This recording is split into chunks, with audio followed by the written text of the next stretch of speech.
Hello guys, welcome back to my channel. Guys, మరో 2 జిల్లాల్లో వైద్య ఆరోగ్య శాఖలో ఉద్యోగాలకు నోటిఫికేషన్ అయితే రిలీజ్ అయింది. టైం అయితే చాలా తక్కువ ఉంది. మ్యాక్సిమం వీడియో చూసిన వెంటనే అప్లై చేసుకోవడానికి ట్రై చేయండి. చాలా మంచి శాలరీస్ అయితే రిక్రూట్ చేసుకుంటున్నారు అనమాట. సో 10th పాస్ అయిన వాళ్ళకి కూడా జాబ్స్ అయితే ఉన్నాయి కాబట్టి మిస్ చేసుకోకుండా అప్లై అయితే చేసుకోండి. సో మరి ఇక్కడ 2 నోటిఫికేషన్స్కి సంబంధించి కంప్లీట్ డీటెయిల్స్ అలాగే అప్లికేషన్ ప్రాసెస్ డీటెయిల్స్ చూసే ముందు ఇంకా మన ఛానల్ని ఎవరైనా సబ్స్క్రైబ్ చేసుకోకపోతే సబ్స్క్రైబ్ చేసుకుని పక్కనే ఉన్న బెల్ ఐకాన్ అయితే యాక్టివేట్ చేసుకోండి. అండ్ అలాగే వీడియోకి ఒక చిన్న లైక్ చేసి సపోర్ట్ అయితే చేయండి ఫ్రెండ్స్. ఇంకా లేట్ చేయకుండా డీటెయిల్స్ అయితే చూసిద్దాం. గైస్, ఫస్ట్ నోటిఫికేషన్ మనకు నిజామాబాద్ డిస్టిక్ నుంచి రిలీజ్ అయిందనమాట. ఈ నోటిఫికేషన్ ద్వారా 4 రకాల ఉద్యోగాలను అయితే భర్తీ చేస్తున్నారు. సో ఇక్కడ మీరు పోస్టులు కనుక చూసుకున్నట్టయితే దవాఖానాస్, medical officer, staff nurse, supporting staff పోస్టులను అయితే భర్తీ చేస్తున్నమాట. సో ఇక దవాఖానాస్ పోస్టులు వచ్చేసి మనకు 5 పోస్టులు అయితే ఉన్నాయి. మెడికల్ ఆఫీసర్ వచ్చేసి 5 వేకెన్సీస్, స్టాఫ్ నర్స్ వచ్చేసి 5 వేకెన్సీస్, సపోర్టింగ్ స్టాఫ్ వచ్చేసి 5 వేకెన్సీస్ అయితే ఉన్నాయన్నమాట. సో మరి ఇక పోస్టులకి శాలరీ కనుక చూసుకున్నట్టయితే మెడికల్ ఆఫీసర్ పోస్ట్కి వచ్చేసి 52,000 పర్ మంత్ శాలరీ అయితే ఇవ్వడం జరుగుతుంది అనమాట. అదే స్టాఫ్ నర్స్ పోస్ట్కి వచ్చేసి 29,900 రూపీస్ పర్ మంత్ శాలరీ అయితే ఇవ్వడం జరుగుతుంది. సపోర్టింగ్ స్టాఫ్కి వచ్చేసి 10,000 పర్ మంత్ శాలరీ అయితే ఇవ్వడం జరుగుతుంది అనమాట. గైస్, ఈ యొక్క మెడికల్ ఆఫీసర్ అదేవిధంగా స్టాఫ్ నర్స్ పోస్టులు ఏవైతే ఉన్నాయో సో ఇవి వచ్చేసి కాంట్రాక్ట్ బేసిస్ కింద అయితే రిక్రూట్ చేసుకుంటున్నారు. సపోర్టింగ్ స్టాఫ్ వచ్చేసి అవుట్ సోర్సింగ్ బేసిస్ కింద అయితే రిక్రూట్ చేసుకుంటున్నారు అనమాట. గైస్, 1 year కాంట్రాక్ట్ బేసిస్ కింద అయితే రిక్రూట్ చేసుకుంటున్నారు అనమాట. సో 1 year కంప్లీట్ అయిపోయిన తర్వాత మిమ్మల్ని అయితే తీసారు. సో కాంట్రాక్ట్ పీరియడ్ ఎక్స్టెండ్ అయితే చేయడం జరుగుతుంది కాబట్టి సో మిస్ చేసుకోకుండా అప్లై అయితే చేసుకోండి. సో మరి ఇక పోస్టులకు అప్లై చేసుకోవడానికి ఏజ్ లిమిట్ కనుక చూసుకున్నట్లయితే సో ఇక మెడికల్ ఆఫీసర్ పోస్ట్కి వచ్చేసి 18 to 40 years వరకు ఏజ్ ఉన్న వాళ్ళైతే అప్లై చేసుకోవచ్చు. అదేవిధంగా స్టాఫ్ నర్స్ పోస్ట్కి వచ్చేసి 18 to 39 years వరకు ఏజ్ ఉన్న వాళ్ళైతే అప్లై చేసుకోవచ్చు అనమాట. అదేవిధంగా ఇక సపోర్టింగ్ స్టాఫ్ పోస్ట్కి వచ్చేసి 18 to 34 years వరకు ఏజ్ ఉన్న వాళ్ళైతే అప్లై అయితే చేసుకోవచ్చు అనమాట. సో ఎవరైతే ఎస్సీ, ఎస్టీ అదేవిధంగా బీసీ క్యాండిడేట్స్ ఉంటారో సో వీళ్ళకి వచ్చేసి ఏజ్ రిలాక్సేషన్ కూడా వర్తిస్తుందని చెప్పేసి క్లియర్గా మెన్షన్ చేయడం జరిగింది. సో 5 years ఏజ్ రిలాక్సేషన్ అయితే ఉంటుంది. ఇక ఏజ్ కూడా మీరు ఇంక్లూడ్ చేసుకునేసి అప్లై అయితే చేసుకోండి. సో ఎక్స్ సర్వీస్ మ్యాన్స్కి వచ్చేసి 3 years వరకు ఏజ్ రిలాక్సేషన్ అయితే ఉంటుంది. సో పీడబ్ల్యూడీ క్యాండిడేట్స్కి వచ్చేసి 10 years వరకు ఏజ్ రిలాక్సేషన్ అయితే ఉంటుందన్నమాట. సో మరి ఇక పోస్టులకు అప్లై చేసుకోవడానికి క్వాలిఫికేషన్స్ కనుక చూసుకున్నట్లయితే మెడికల్ ఆఫీసర్ పోస్ట్కి వచ్చేసి MBBS registered with TS medical council qualifications కనుక ఉన్నట్టయితే అప్లై చేసుకోవచ్చు అనమాట. ఫ్రెండ్స్, మీకు MBBS క్వాలిఫికేషన్స్ ఉండాలి, అదేవిధంగా TS medical council register certificate కూడా ఉండాలని చెప్పేసి మెన్షన్ చేయడం జరిగింది. అదేవిధంగా ఇక స్టాఫ్ నర్స్ పోస్ట్కి వచ్చేసి GNM or BSc nursing qualifications ఉన్న వాళ్ళైతే అప్లై చేసుకోవచ్చు. దీంతో పాటు TS nursing council registration certificate అయితే ఉండాలన్నమాట. సో రిజిస్ట్రేషన్ సర్టిఫికేట్ ఉన్న వాళ్ళు మాత్రమే ఎలిజిబుల్ అవుతారు, ఇదైతే గుర్తుపెట్టుకోండి. అండ్ నెక్స్ట్ వచ్చేసి సపోర్టింగ్ స్టాఫ్ పోస్ట్కి వచ్చేసి జస్ట్ మీ దగ్గర 10th పాస్ అయినటువంటి సర్టిఫికేట్ కనుక ఉన్నట్లయితే మీరు యొక్క సపోర్టింగ్ స్టాఫ్ పోస్ట్కి అయితే అప్లై చేసుకోవచ్చు అనమాట. అండ్ నెక్స్ట్ వచ్చేసి సెలక్షన్ ప్రాసెస్ కనుక చూసుకున్నట్టయితే గైస్, ఈ యొక్క పోస్ట్లకి ఎటువంటి ఎగ్జామ్ అయితే కండక్ట్ చేయరనమాట. సో ప్యూర్లీ మెరిట్ బేసిస్ కింద అయితే వీళ్ళు రిక్రూట్ అయితే చేసుకోవడం జరుగుతుంది. సో టోటల్ 100 మార్క్స్కి అయితే ఉంటుందన్నమాట. సో మీరు ఏదైతే ఎగ్జామినేషన్స్ క్వాలిఫై ఉంటారో సో దానికి వచ్చేసి 90 మార్క్స్ అయితే ఉంటాయి. అదేవిధంగా మీకు ఏజ్కి సంబంధించి 10 మార్క్స్ అయితే వీళ్ళు ఇవ్వడం జరుగుతుంది. అంటే మీరు ఏ ఇయర్లో పాస్డ్ అవుట్ అయ్యారో, ఇన్ కేస్ మీరు 2021లో పాస్ కనుక అయినట్టయితే మీకు 3 మార్క్స్ అయితే యాడ్ చేయడం జరుగుతుందన్నమాట. సో ఇలా మనకు సో ఏజ్ వెయిటేజ్ కూడా ఉంటుందని చెప్పేసి మెన్షన్ చేయడం జరిగింది. సో మనకు మెరిట్ లిస్ట్ అయితే వీళ్ళు ప్రిపేర్ చేసేసి ప్యూర్లీ మెరిట్ ద్వారా అయితే వీళ్ళు రిక్రూట్ అయితే చేసుకోవడం జరుగుతుంది. అంటే ఎటువంటి ఇంటర్వ్యూస్ అయితే ఉండవు, ఎటువంటి ఎగ్జామ్స్ అయితే కండక్ట్ చేయరు. సో మీకు ఎడ్యుకేషనల్ క్వాలిఫికేషన్స్లో వచ్చినటువంటి మెరిట్ ఆధారంగా అయితే వీళ్ళు రిక్రూట్ అయితే చేసుకోవడం జరుగుతుంది కాబట్టి సో మిస్ చేసుకోకుండా అప్లై అయితే చేసుకోండి. సో మరి ఇక నోటిఫికేషన్కి ఎలా అప్లై చేసుకోవాలని చెప్పేసి క్లియర్గా మెన్షన్ చేయడం జరిగింది. గైస్, మీరైతే ఆఫ్లైన్లో అయితే అప్లై అయితే చేసుకోవాల్సి ఉంటుందన్నమాట. సో మనకు ఆఫ్లైన్లో అప్లై చేసుకోవడానికి వీళ్ళు అప్లికేషన్ ఫామ్ అయితే ఇవ్వడం జరిగింది. సో ఇక్కడ చూడండి, మీకు ఇది వచ్చేసి అప్లికేషన్ ఫామ్ అనమాట. నేను డిస్క్రిప్షన్లో ప్రొవైడ్ చేస్తాను. సో అక్కడ నుంచి మీరు డౌన్లోడ్ చేసుకుని అప్లికేషన్ ఫామ్ని ఫిల్ చేసేసి వాళ్ళు చెప్పినటువంటి అడ్రస్కి అయితే వెళ్ళి మీరు సో మీ యొక్క అప్లికేషన్ ఫామ్ని అయితే సబ్మిట్ చేయాల్సి ఉంటుంది. గైస్, మీరు పోస్టల్ స్పీడ్ పోస్ట్ ద్వారా కావచ్చు, రిజిస్టర్ పోస్ట్ ద్వారా కావచ్చు, సో మీరు సెండ్ చేశారంటే అప్లికేషన్స్ అయితే యాక్సెప్ట్ చేయాలన్నమాట, రిజెక్ట్ అయితే చేస్తారు కాబట్టి సో మీరు డైరెక్ట్గా వెళ్ళి మీ యొక్క అప్లికేషన్ ఫామ్ని అయితే సబ్మిట్ చేయాల్సి ఉంటుందన్నమాట. సో ఇక్కడ చూడండి, అప్లికేషన్ ఫామ్తో పాటు ఏమేమి సర్టిఫికేట్స్ అటాచ్ చేయాలని చెప్పేసి క్లియర్గా మెన్షన్ చేయడం జరిగింది.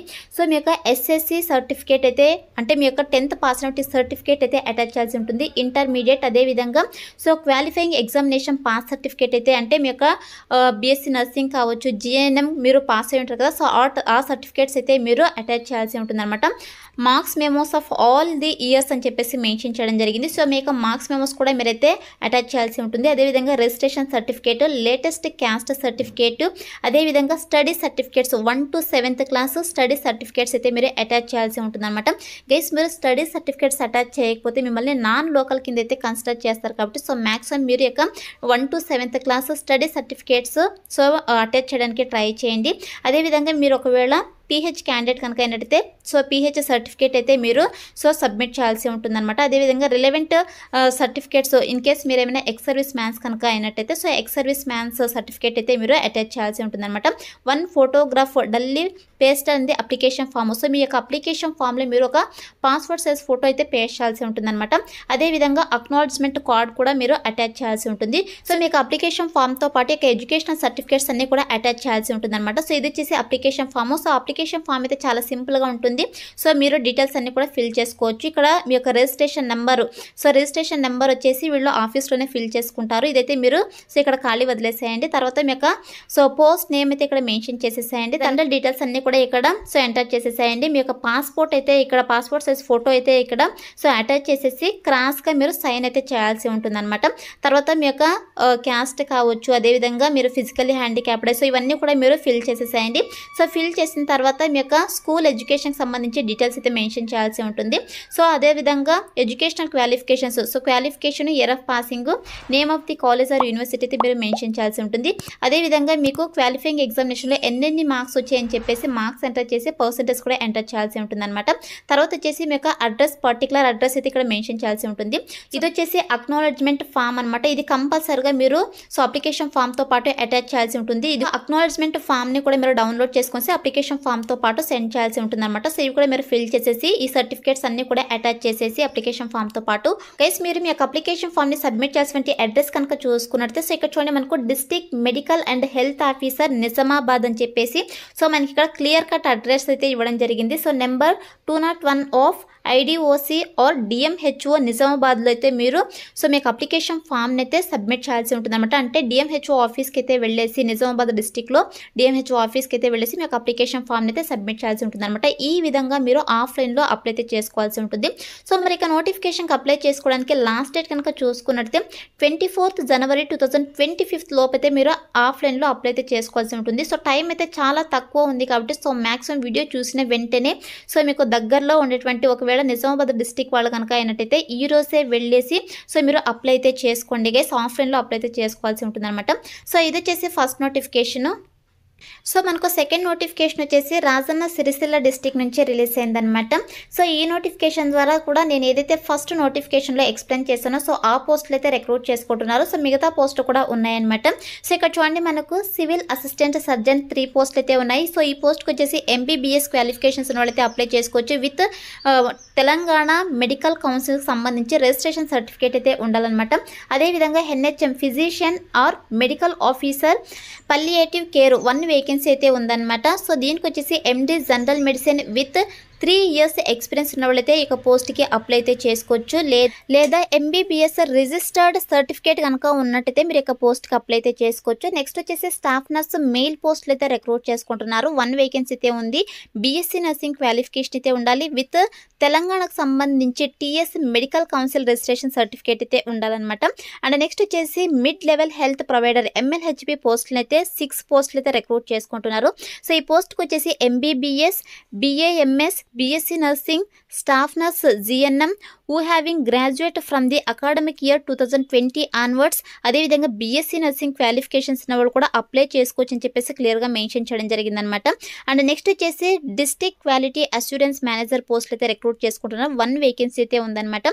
సో ఈ పోస్ట్కి వచ్చేసి graduation with MDHM or MBA in hospital management or health care management, compulsory 3 years work experience అయితే ఉండాలన్నమాట హాస్పిటల్ అడ్మినిస్ట్రేషన్కి సంబంధించి సో ఈ యొక్క ఎండి హెచ్ఎం ఆర్ ఎంబీఏ క్వాలిఫికేషన్స్తో పాటు మీకు హాస్పిటల్ అడ్మినిస్ట్రేషన్కి సంబంధించి 3 years ఎక్స్పీరియన్స్ కనుకుంటే ఇక పోస్ట్కి అప్లై అయితే చేసుకోండి. అండ్ నెక్స్ట్ వచ్చేసి ఎంపీహెచ్ఏఆర్ ఆర్బీఎస్కే ప్రోగ్రామ్ పోస్ట్ అయితే ఉందన్నమాట. సో ఇది వచ్చేసి 1 vacancy అయితే ఉంది. సో ఈ పోస్ట్కి వచ్చేసి ఎస్ఎస్సి క్వాలిఫికేషన్స్ ఉన్న వాళ్ళైతే అప్లై చేసుకోవచ్చు. అంటే 10th పాస్ అయినటువంటి సర్టిఫికేట్ కనుక ఉన్నట్టు మీరు ఇక పోస్ట్కి అప్లై చేసుకోవచ్చు. అండ్ అలాగే ఎంపీహెచ్డబ్ల్యూ ట్రైనింగ్ సర్టిఫికేట్ కనుక ఉన్నట్టు మీరు ఇక పోస్ట్కి అప్లై చేసుకోవచ్చు. దీంతో పాటు మీకు టీఎస్ నర్సింగ్ కౌన్సిల్కి సంబంధించి రిజిస్ట్రేషన్ సర్టిఫికేట్ అయితే ఉండాలి. ఇదైతే గుర్తుపెట్టుకోండి గైస్. సో ఈ క్వాలిఫికేషన్స్ ఉన్న వాళ్ళైతే ఇక పోస్ట్కి అప్లై అయితే చేసుకోవచ్చు. సో మరి ఇక పోస్ట్కి అప్లై చేసుకోవడానికి లాస్ట్ డేట్ కనుక చూసుకున్నట్టయితే గైస్ మీరు వచ్చేసి ఇక రాజన్న సిరిసిల్ల డిస్ట్రిక్ట్లో రిలీజ్ అయినటువంటి ఇక నోటిఫికేషన్కి 20th January 2025 నుంచి 25th January 2025 వరకు కూడా అప్లై అయితే చేసుకోవచ్చు అనమాట. అంటే ఈ మంత్ 20 నుంచి 25th వరకు కూడా మీరు ఆఫ్లైన్లో అప్లై అయితే చేసుకోవాల్సి ఉంటుంది అనమాట. సో వన్స్ ఈ డేట్ అయిపోయిందంటే అప్లికేషన్స్ అయితే సో వాళ్ళు రిజెక్ట్ చేస్తారు కాబట్టి సో మ్యాక్సిమం ఇక్కడ డేట్ లోపు అయితే అప్లై చేసుకోవడానికి ట్రై చేయండి. సో మరి ఇక నోటిఫికేషన్కి ఎలా అప్లై చేసుకోవాలో కనుక చూసుకున్నట్టే గైస్ మనకు ఆఫ్లైన్లో అప్లై అయితే చేసుకోవాల్సి ఉంటుంది. సో అప్లికేషన్ ఫామ్ అయితే నేను డిస్క్రిప్షన్లో ప్రొవైడ్ చేశాను. సో ఫస్ట్ నోటిఫికేషన్కి నేను ఏ విధంగా అయితే అప్లికేషన్ ప్రాసెస్ ఎక్స్ప్లెయిన్ చేశానో అదే విధంగా ఉంటుందన్నమాట. సో మీరు ఆఫ్లైన్లో అప్లికేషన్ ఫామ్ని మీరు డౌన్లోడ్ చేసుకునేసి సో ఫిల్ చేసేసి మీకు ఎడ్యుకేషనల్ సర్టిఫికేట్స్ అన్నీ కూడా అటాచ్ చేసేసి సో వీళ్ళు చెప్పినటువంటి అడ్రస్కి అయితే ఆఫ్లైన్లో వెళ్ళి మీరు అప్లై అయితే చేసుకోవాల్సి ఉంటుందన్నమాట. ఆఫ్లైన్లో అయితే మీరు మీ యొక్క అప్లికేషన్ ఫామ్ అయితే సబ్మిట్ చేయాల్సి ఉంటుంది. సో ఇక్కడ మీ యొక్క అప్లికేషన్ ఫామ్ వచ్చేసి రాజన్న సిరిసిల్ల డిస్ట్రిక్ట్లో ఉండేటువంటి వైద్య ఆరోగ్య శాఖకు అయితే మీరు వెళ్ళేసి అంటే డిఎంహెచ్ఓ ఆఫీస్కి అయితే వెళ్ళేసి మీ యొక్క అప్లికేషన్ ఫామ్ అయితే సబ్మిట్ చేయాల్సి ఉంటుంది అనమాట. సో ఈ విధంగా మీరు యొక్క ఆఫ్లైన్లో ఇక 2 నోటిఫికేషన్స్కి కూడా అప్లై అయితే చేసుకోండి ఫ్రెండ్స్. టైం అయితే చాలా తక్కువ ఉంది కాబట్టి మాక్సిమం వీడియో చూసి ఉంటేనే అప్లై అయితే చేసుకోండి. సో ఇవి వచ్చేసి 2 నోటిఫికేషన్ డీటెయిల్స్ గైస్. సో ఈ యొక్క నోటిఫికేషన్స్కి సంబంధించి ఇంపార్టెంట్ లింక్స్ అన్ని కూడా నేను డిస్క్రిప్షన్లో ప్రొవైడ్ చేశాను. సో అక్కడ నుంచి మీరు నోటిఫికేషన్ని డౌన్లోడ్ చేసుకునేసి అప్లికేషన్ ఫామ్ని డౌన్లోడ్ చేసుకునేసి సో ఆఫ్లైన్లో అయితే అప్లై అయితే చేసుకోండి. సో ఇది ఫ్రెండ్స్ ఇవాళ వీడియో. మరొక మంచి వీడియోతో మళ్ళీ కలుద్దాం. Thank you.